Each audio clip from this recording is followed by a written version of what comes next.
Hello and welcome back to the channel. I am your host Muriel, and in this video I will be doing a book review of A Door into Ocean, written by Joan Slonczewski.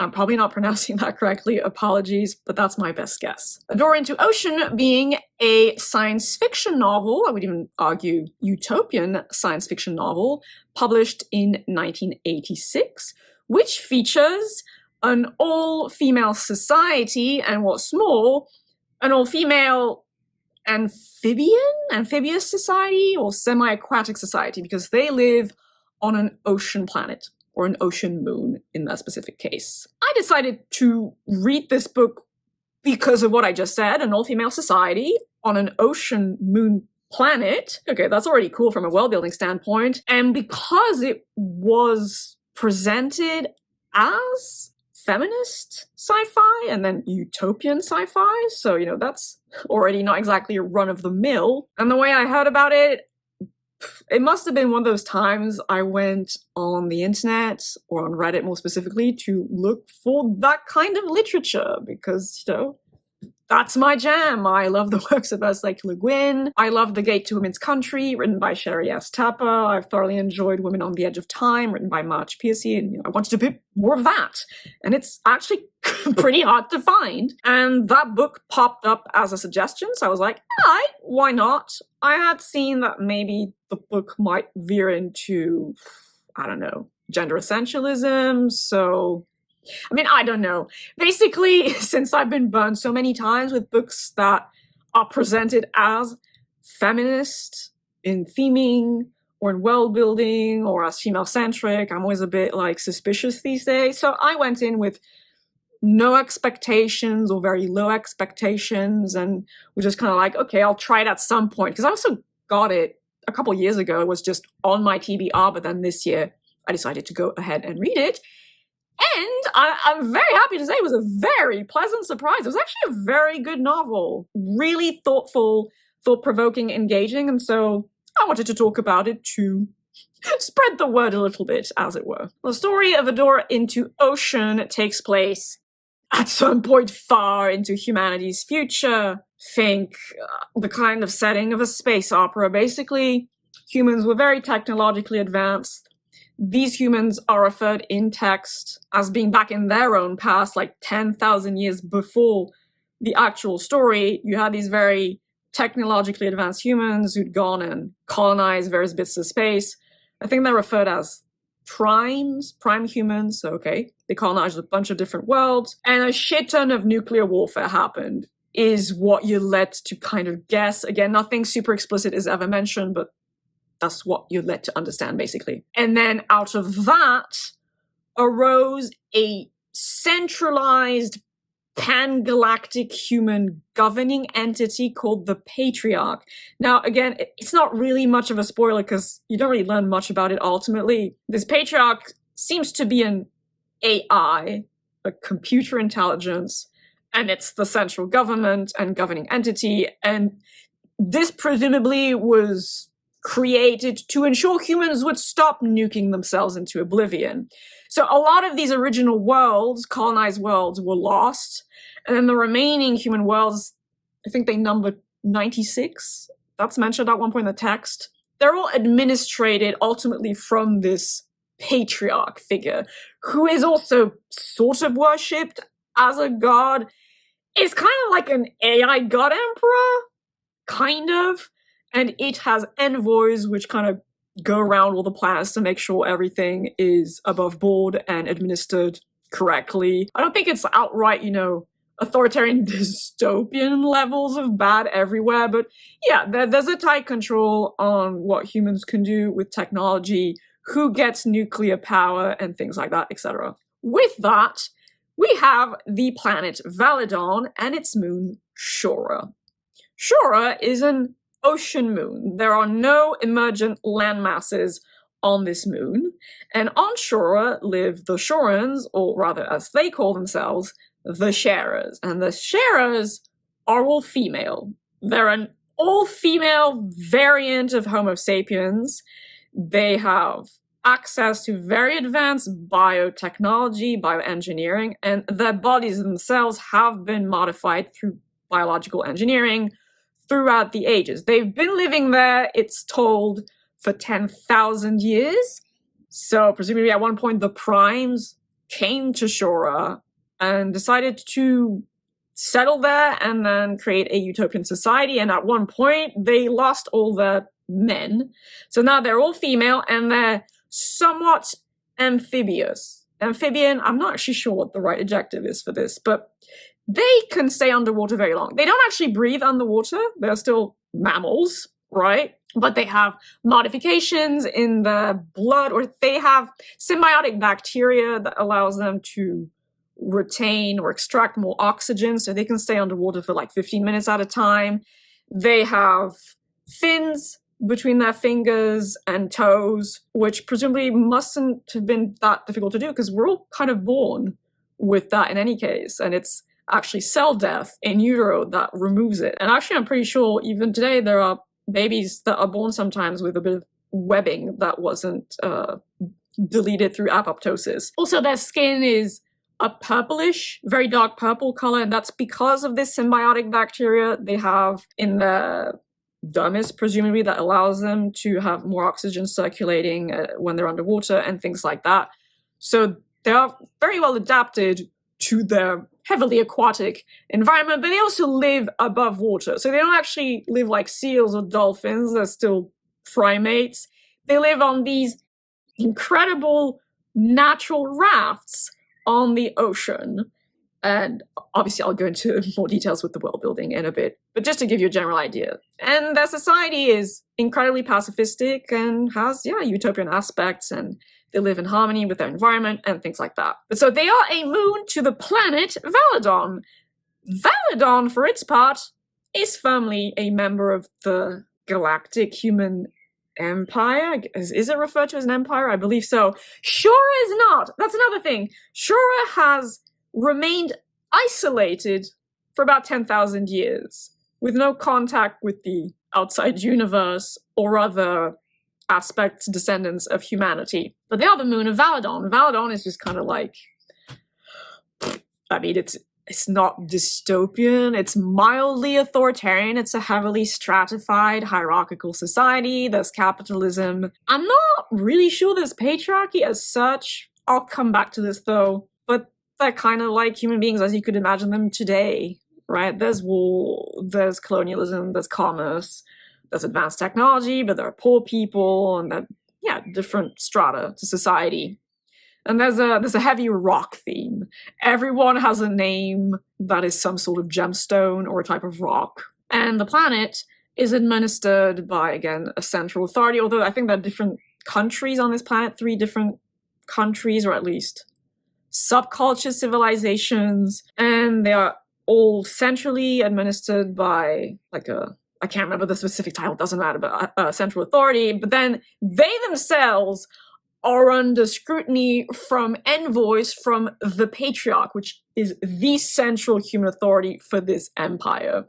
So every 10 years, an envoy pops by and is like, okay, let me look at your account books and what's been going on. Now, for a little while before the beginning of the actual story in the novel, Valadon has had trading, a little bit of trading with Shora, because Shora actually has a lot of natural resources that would be useful for trade and industry and things like that. So Valadon has a trading post or a trading operation on Shora, but it is very limited and heavily monitored. But human greed, impulses towards colonialism, assimilation, control, etc., all those nice things, mean that there is, a project to, bring Shora into the fold and make them a full member of the Empire, which would then control them and probably threaten their way of life, because there are very big conflicts between the way of life on Shora and the way of life on Valadon and presumably the rest of the human empire. With regards to the actual characters and the plot, so Shora itself has a very pro-human set of values, a very altruistic set of values. They want to spread their peaceful, balanced, nurturing way of life. And so they've been sending envoys, teachers, if you will, who are also kind of spies, but I'll come back to that, to Valadon to kind of study what's going on, to see if Valans, that's what they're called, are fully human, because there's this whole thing on Shura where the Sharers see violence as the most evil thing imaginable, and they kind of see the regular humans of Valadon as savages and barely human because they practice violence and resource extraction in a way that is very destructive and things like that. But some Sharers believe, no, these are human beings and they can learn and they can grow and they could adopt our way of life. So they send envoys, the two most important of which are Usha and then, even more than that, Merwin. Merwin is a very important main character of the story. They go to Valadon to study the situation. You also have a young man called Spinel. Spinel? It's a kind of stone, I believe, gemstone. And Spinel was supposed to be an apprentice in his father's gemstone workshop, but he's a bit adrift. He doesn't really know what to do with life. And again, his society is very stratified. He needs a stone sign with a trade to become a full participating member of society, and he doesn't have that. He doesn't really know what to do, but then one day in the marketplace, he meets Usha and Merwin. He's kind of fascinated by these sea witches, and one thing leads to another, and they convince him, but more broadly his parents, to let them take him back with them to Shura to try and make him adapt to their way of life, even though he's male. They don't have males on that moon planet. And so he accepts, and he goes with them, and then eventually he becomes entwined with Merwin's daughter, Lystra. There's an aspect of the plot with that. And then you also have Lady Berenice, or Nisi. And Lady Berenice is basically a sort of a noble woman, or she's part of the bourgeoisie of the merchant caste, has a lot of money and privileges, etc. But Berenice, or I'm going to refer to her as Nisi, Nisi was raised, or she lived a very long time during her formative years on Shura with the Sharers, and she absorbed their culture and their ways, and she even took the symbiotic bacteria to be able to retain breath underwater longer, and her skin changed color, and she has this very deep love for Shura and its culture and its values, and so she kind of tries to be a go-between them and Valadon and to protect the Shoran interests in the eyes of Valadon and the rest of the human empire, but then she's also tied to a trading family that has views on the natural resources of Shura. So she's kind of, split between worlds, between cultures. It's that kind of figure. And then she's also engaged to a very high military commander called Rilgar, who will be involved in, a kind of military campaign on Shura later on. I'm trying to keep this as spoiler-free as possible. And so she also acts kind of like a spy for the High Governor of Valadon. So she has mixed loyalties and affinities and is a very split person inside. Which means the story of A Door into Ocean is ultimately about a clash of cultures and a fight for one's survival as a people and a way of life, and things of that general nature, which I will obviously go into with more detail in the world-building and theming sections. With all of that out of the way, let's go through the, to me, more boring aspects of the book. So I'll start with the writing structure, etc. A Door into Ocean is basically a straightforwardly forward-progressing story. So there aren't that many flashbacks. There aren't, two different timelines or anything like that. No, the story basically progresses from point A to point B in a straightforward manner. So that's that. And it is written in third person limited. It is a multi-point of view story, which tends to be my preference. And so it's not a point of view per chapter, but several of the character point of views regularly recur throughout the text, chiefly those of Merwin, Nisi, Spinel or Spinal, and then Lystra. Structurally, the book is divided into multiple chapters, and these chapters are contained into different named sections or parts.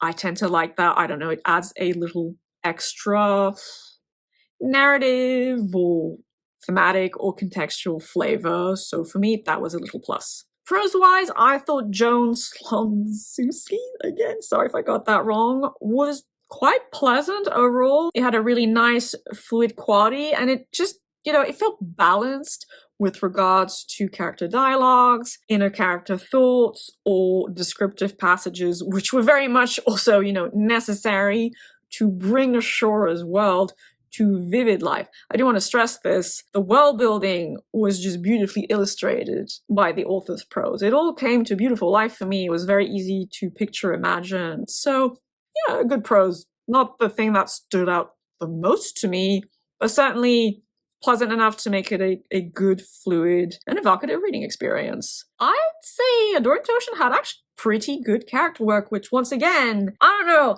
a lot of female SFF writers back in the day seemed to be pretty good at balancing really good ideas and world building with decent character work and decent prose. Just saying. But anyway, so I already said, yes, it's a multiple point of view story. And what I really appreciated with that is that different points of view allowed for different worldviews to shine through, but not in the way that felt soapboxy or that then lent to the characters feeling like cardboard cutouts and mouthpieces. But yeah, they allowed the text to explore different worldviews that often clashed quite strongly. Or I don't know, I guess you could argue it also allowed the reader to explore different worldviews and ideas or even ideologies through characters who themselves started to change their minds about some things. All of the main characters were given just enough backstory to inform their personalities, their fears, their behaviors, and things like that, to an extent where they, largely felt like believable, real people with just enough nuance as well. I mean, not that every character has to be super layered and nuanced, but you did actually have a few characters that were, quite internally conflicted or just quite nuanced and layered, especially Merwin, who is a fascinating character, and then Nisi, who is extremely internally conflicted as someone who is kind of stuck and split between two worlds, two cultures, two ways of life, and two sets of aspirations. And she was very, very well realized.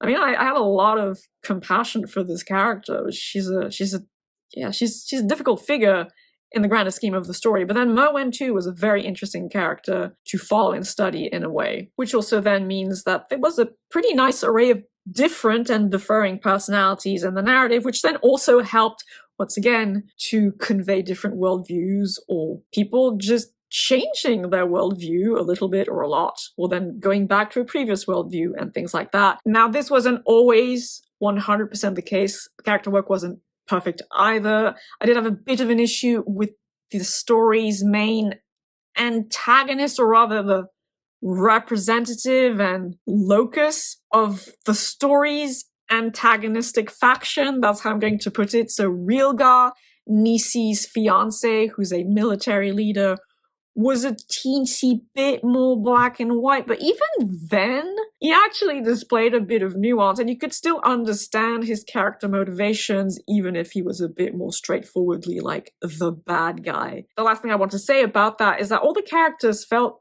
yes, I mean, I said already, very real, and there was a realism to the darker aspects of humanity that were displayed in the story, but also the good aspects. It was very balanced, and so it wasn't cynical. This was definitely not grimdark. Like Dune, for instance, I think kind of edges into grimdark territory almost at times without being full-on grimdark. Here it was just realistic, but not cynical, and I really appreciated that. Adoring Ocean has really cool world building. I don't think I've ever really read a story with an aquatic world like the one Ashura exactly. I mean, I've seen aquatic worlds in movies and things like Star Wars, it's just little snippets of that. Here with Shora, we really get a vividly realized aquatic world. Its ecology and the biological peculiarities of some of its life forms were, it's beautifully brought to life, well described. Now, I'm sure you could do more with it, and I certainly would have minded getting even more out of it, but what was there was already extremely engaging and just fun to discover. So there are mammals on Shora. A lot of the life forms seem to resemble cephalopods, and squid in particular. They're called like pseudo-cephalopods at one point, I believe. And there's different species of those creatures, and some of them are used by the Shorans to help with well, their technology and their buildings and their farming, or rather fishing in this case. They have these giant ones that basically move their raft villages around. So yeah, they do live on rafts. So they're not fully aquatic. That's why they're more amphibious than aquatic. There are these plants. There are plant-like life forms and fungal-like life forms on shore, and then animal-like life forms obviously on shore. With the plant ones, some of them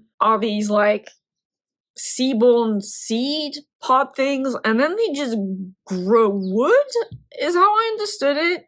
And the wood accretes, and it just creates these huge wooden platforms that just grow like to immense sizes. And so the Shorans build their houses and their laboratories. So they have laboratories which they dig into the wood of these rafts. So the rafts are large, but they're also like thick. thick. And so they have their houses, and the houses are made with sea silk. And sea silk was harvested from plants, I believe. And then they solidify panels of sea silk with resin. And so that makes tent walls, and they build houses with that. So they're very delicate constructions. And twice a year, there are these cataclysmic events where these ginormous squid-like things migrate around the planet, and it creates these gigantic whirlpools which destroy a bunch of the rafts. And then a lot of the times Shorans have to like create a new raft village. Some of them die, or some of them migrate to other raft villages, and they harvest the fish that nibble on the flowers and fruit of the raft branches, and they have canoes as well for transport between raft villages, though they're also excellent swimmers because, you know, they have webbing between their toes and their hands. And then so they have these squid-like things that are harnessed to their rafts so they can move them to places of relative fluid stability during the migration of the even bigger squid-type things. A lot of the world building centers around that. But the Shorans, the sharers, and that's what they're called, sharers, because they share life amongst themselves and knowledge and love and things like that. But they share life with all of life on shore. And so this is also reflected in their religion in a way. Their goddess, insofar as you can really see it as a goddess, is the very planet, moon, whatever, that is Shora. Shora is their goddess, and maybe the sun that shines on shore as well, and which also provides a lot of nutrients for all the life forms, etc. And all of this community is also sacred in a way, so it's a very pantheistic and animistic spiritual system. I also want to add that a lot of it was sufficiently credible to allow immersion. Nothing ever really broke my suspension of disbelief. I was never bothered too much. I am a nitpicky bitchworm after all, but I didn't need to nitpick too much. At least with the ecology and general biology side of things. So let's talk about the sharers. The sharers have such a fascinating culture. And again, props for actually trying to create a fictional utopian society, because I feel, you know, that 10,000 variations on dystopian societies is actually having the guts to create a utopian one, something hopeful and something to aspire towards. I feel like that's much rarer. Maybe I'm ultimately wrong, but that's my feeling. So every time I come across one, it's fun to dissect and see, would I find it nice personally? Or how does it compare to other utopian societies I've come across in fiction? And this was pretty well developed too. The sharers, okay, they're all female for one thing. I'll come back to that. There's a bit of linguistic world building that's really interesting with them in the culture. So yes, the book plays with linguistic relativity a teensy bit. It's the softer version of it, though. It's not full-on Sapir-Whorf hypothesis. It's soft linguistic relativity, so a lot more believable and interesting to play with, at least when it comes to actual human beings, or hear a certain variation on human beings. So the sharers are incredibly pacifistic. Like, their one central big value is nonviolence and resolving conflicts through nonviolent means. Murder is next to inconceivable for them. It's like the most evil thing you can possibly imagine. They don't even call it murder. They call it hastening death. And so their language reflects a lot of this worldview. They are very focused on sharing, right? They're a very communalist society as well. They're basically anarchists. There is no real hierarchy except that of elders. Children don't have the same standing in society as post-pubertal. Do they even have a puberty? Anyway, but like grown women. And then even then, grown women need to go through this kind of ritual, a ceremony where they choose their own name, which is a way for them to state their individuality within the community. And then from that point forwards, they can actually participate in gatherings. And gatherings are like political meetings where they resolve conflicts between people or issues to do with migration, founding a new raft village, or dealing with the threat from Valadon. Obviously, that's a big part of the plot of the actual story. And their language also just reflects this idea of sharing. For instance, they don't have a word for lover or wife. They have a love sharer, because it's the person they share love with. And then there's life sharing.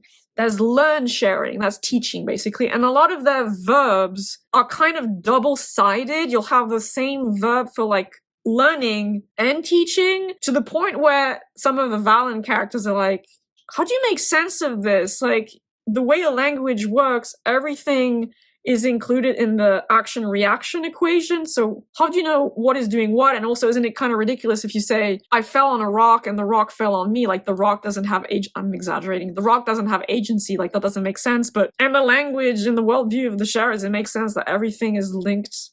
Basically, everything is interconnected, so every action has an equal reaction, and a thing that is done to another thing is also done by the other thing to yourself. I don't know, it was just a very cool idea that the language very strongly reflects their ideals and values and way of life. So again, bit of soft linguistic relativity. So they call each other sisters, they're all women, right? And they call other life forms lesser sisters, but they are lesser. So it's definitely, there's a very high degree of respect for other life forms, which is often missing from a lot of contemporary human societies, but they're still, you know, a bit different, a bit exceptional, right? There's a bit of human exceptionalism that remains in that culture, where they are the guardians of nature, when the reality is nature will be just fine without them, and they do use other life forms for their own means, their own technological needs and quality of life needs, not in the way that is terribly destructive. And I actually like the fact that it wasn't too hippy-dippy either, right? Like, they still eat fish and other animals because they're part of the cycle of life. It's a very balanced and holistic way of living with nature rather than over nature. But then, so I did have legitimate nitpicks, or just, I wanted more. The whole, you know, we're all female thing, you never really learn why that is. And you are told that they kind of reproduce with parthenogenesis, sort of, but it is mediated through direct medical intervention, i.e., this is not like Nicola Griffith's Ammonite, which I had a huge issue with the parthenogenesis in that story. That was very disappointing. I preferred it here, if only because you don't actually get that much information about it. But so, I guess they can't reproduce independently? Question mark. Which goes back to this bigger question of why did their ancestors lose men or male? Like, that's never explained. So from like an evolutionary anthropology point of view, I was left wanting. There isn't a strong message of like, men are violent or tend to be socialized towards violence, ergo if we want an uber pacifistic society, we need to get rid of the men. There are like tiny bits here and there where some Shorans will be like, lesser life forms still have their males, but that's not even all of them.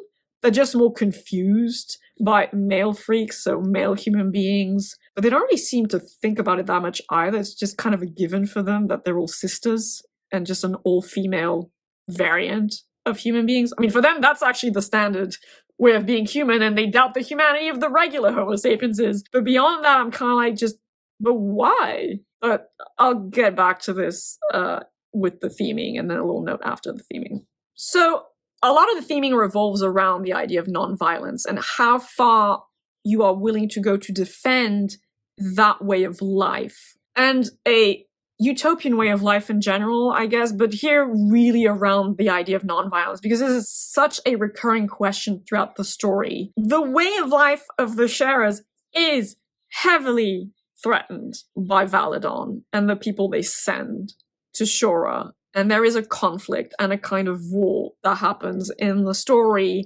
and violent acts are committed towards the sharers, but the sharers will not retaliate, will not use violence to fight back. But they are determined to keep their way of life. And Merwin, who is a central figure in the story, who is, well, she's not a leader in a traditional sense, but she kind of comes to embody the figure of an assertive leader and a kind of figurehead for the sharers. She insists that if they start to emulate the violence of the Valans, they will cease to be sharers, and to their minds, they will cease to be human beings. And so this essentially entails a kind of existential, cultural threat of extinction, which is tragic. It was really sad because you're rooting for the sharers and the way of life, and there's a lot to be appreciated about their way of life. It's portrayed quite beautifully and quite convincingly, and I'm kind of like, yeah, that sounds pretty freaking nice. But there is an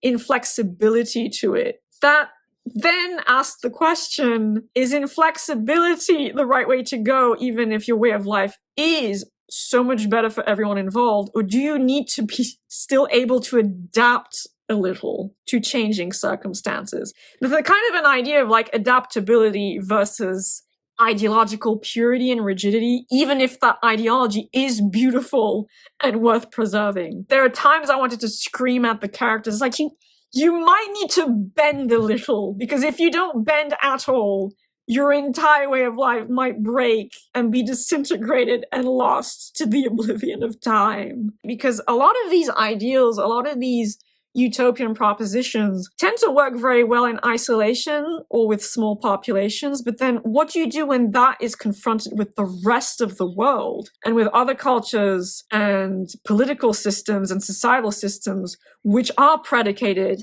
on exploiting the natural world, exploiting people, women, non-white people, or different ethnic groups within different ethnic contexts, different religions, on colonialism and capitalism? What do you do to fight that if you can't use the same tools?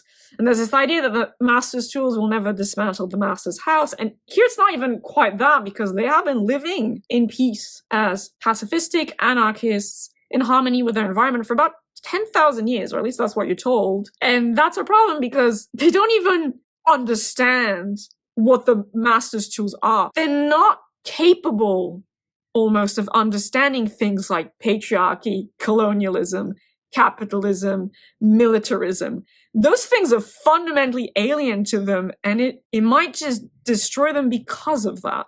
The book also looks at what is violence. How do you define violence? Because different people might have slightly different ideas about what actually constitutes violence, because you can have physical violence, you can have systemic violence, you can have psychological violence. And again, the sharers at times don't even understand what is being done to them because they're so naive in a way about the extreme forms violence can take. There's a point in the book where a form of mind invasion and mind searching happens. And for them, this is like, it's almost like Satan popped out of the ground for them. It's that level of reality breaking evil, because for sharers, even though, their way of life is strongly centered on sharing things, they do believe in the dignity of the individual. And every sharer knows a technique to go into a kind of trance when no one can touch them, and they can actually commit suicide in a way by going into this trance. They can just kind of like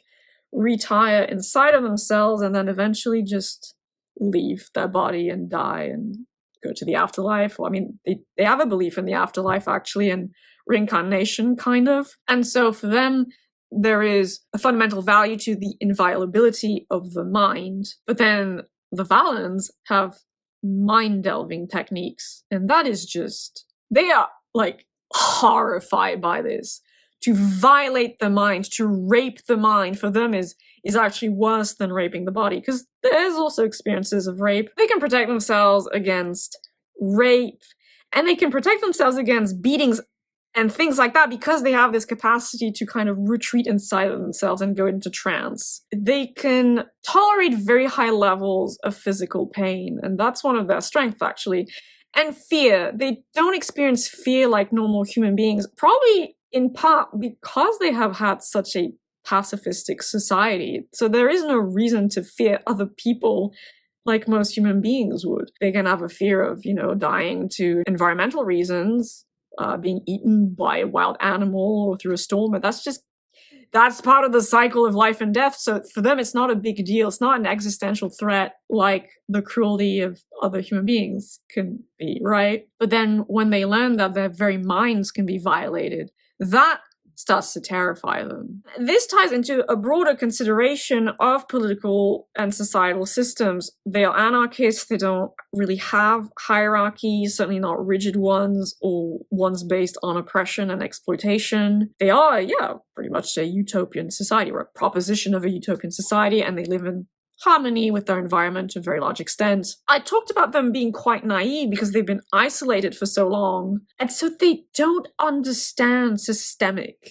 violence. To them, violence of the kind perpetrated by the Valans is a sickness. Like, they're convinced it's just a sickness of the soul. Or then they pivot to, they're so afraid, and it's because they are afraid that they resort to violence, like children or barbarian, barely human beings. Because again, the very humanity of standard human beings is questioned by the sharers. You are given a story within A Door into Ocean wherein Merwin had an experience where she tried to save a sharer who was basically a sociopath. So someone who was born with something wrong in their brain where they're just not capable of empathy and compassion, like it's just like something neurological that's just broken, that kind of individual. And so she enjoyed killing people because why not? And to the sharers, this was like, okay, this person is sick in the head.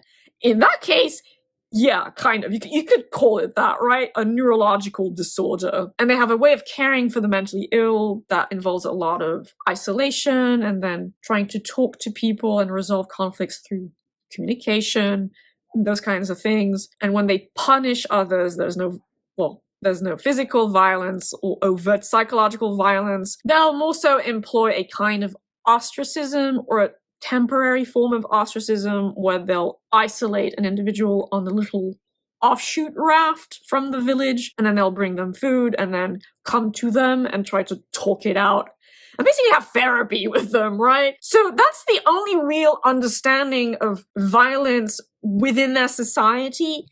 They have no reference for systems of, systemic violence. Things like patriarchy, white supremacy or ethnic supremacy, capitalism, colonialism, large-scale warfare done to conquer peoples, exploit their resources, their peoples, etc. They just think that, the Valans are sick. They have a soul sickness. They are sick with fear of the other, and so that's why they go smash. And again, I wanted to scream at them. It's like, no, sadly, it's not actually that simple. Even things like fascism in the real world or racism, sometimes it can be that simple as like X hates Y. But beyond the level of the individual, really, it's actually much more complicated than that. Those systems have existed for thousands of years because they are more complex than that. And the Shorans are incapable of understanding that. And so to me, this brings in this idea,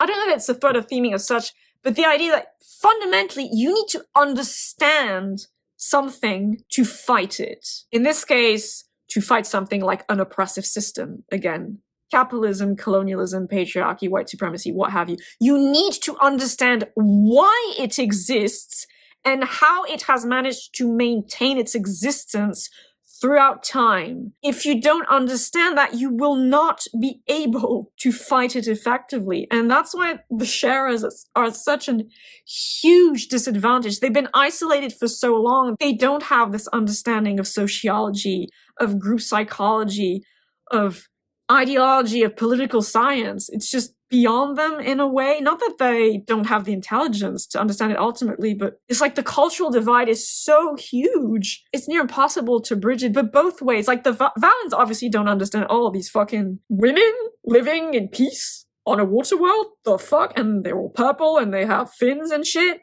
Ew. Obviously they don't understand. But then equally, the sharers are like, oh wow, they do war and they want to conquer the planet. But why? Because they are poor souls. They're sick with fear. It's like, no. Yes, it's part of it. It's fundamentally part of it. I don't disagree with that, but there's more to it than that. And they don't understand. And then you have characters like Spinal, like Nisi, who try to explain because they come from these other cultures and they're trying to explain what is actually happening. That's why it's like beautifully thought-provoking, but so emotionally frustrating at the same time. Again, I wanted to scream at some of these characters sometimes. I wanted to scream at Mo and like, maybe you need to be a wee bit more flexible to actually, you know, stave off this existential threat. You want your culture and your way of life to survive. Unfortunately, no one else is pacifistic like you guys, or gals in this case. You might need to bend a teensy bit if you want it to survive and then potentially start spreading to other people. Because that's the thing. They want ultimately to share their culture and their way of life with other human beings. But I mean, again, if things like patriarchy, capitalism, colonialism were easy to get rid of, we would have done it already, right? And so there remains the, what I like to call, feminist question. This book is described as feminist SFF, but I'm kind of like, is it though? There really isn't actually much of a discussion in this book with regards to things like gender, patriarchy outright, male religions, or, you know, male-dominated religions and societal systems, sexual violence, the costs of reproduction, the roots of sex-based oppression, or things like that. Maybe you could argue there's something there subtextually or around the edges, because sure, the big governing entity of humanity is the patriarch. Okay, so presumably the humans who were still around when that happened were mostly patriarchal from a societal and political standpoint, I guess. Yes, the sharers, or I mean, one sharer character at one point states that some species, or a lot of species, animal or animal-like species on Shora, still have males, and those are lesser life forms, and they refer to men as male freaks. Because again, for them, the standard human being is female. So for them, male human beings is like weird and freaky. But there was never a point where they actually go into a discussion about the natural, potentially natural propensity of women towards peace and nurturance and communicating about stuff instead of bashing each other on the head, or about men being intrinsically violent, which in any case I wouldn't like because I don't believe in that at all. But there's no discussion about male socialization either, or female socialization, or gender, or how gender could also reinforce patterns of systemic violence in the context of patriarchy and capitalism and colonialism. There's none of that. And again, you're never told why the sharers became an all-female subspecies of human. For me, SFF or any work of literature really is feminist when it actually tackles feminist themes. You don't have to agree with this definition. It's mine, but, you know, I'm reviewing this book, so it doesn't fit per my definition. I guess you could call it female-centric to a large extent, since most of the main characters are women, though one of the main characters is a man, and he's a really engaging character. Usually I'd be annoyed by this. I've been burned so many times by books that are marketed as feminist this, or it's feminist science fiction, it's feminist fantasy, it's the feminist equivalent of Game of Thrones, or Dune, or I don't know, imagine whatever you like. And 9 times out of 10, that is pure and utter bullshit. Again, per my definition of what constitutes feminist literature. But here, it didn't annoy me because there was still a lot that was very enjoyable from a theming standpoint, a world-building standpoint, from an ideas-driven literature standpoint. It was a delight to think about nonviolence, the costs of a nonviolent way of life, to think about Shora's utopian society, its anarchist nature, the way it was harmonious with its environment, and all the world building around Shora's ecology and the sharers themselves, though once again I would have liked more. Again, this was a very, very pleasant surprise. I went into this, like I said, with next to no expectations, really. I actually semi-expected it to disappoint me, and instead I got a very thoughtful, well-realized, vividly brought to life story. So for me, this was a very, very solid 7.5 out of 10. This is actually supposed to be the first book in a series. I think it's called the Elysium series. I don't know if I'll read the other books. It's not a priority, but I'm not writing it off entirely either.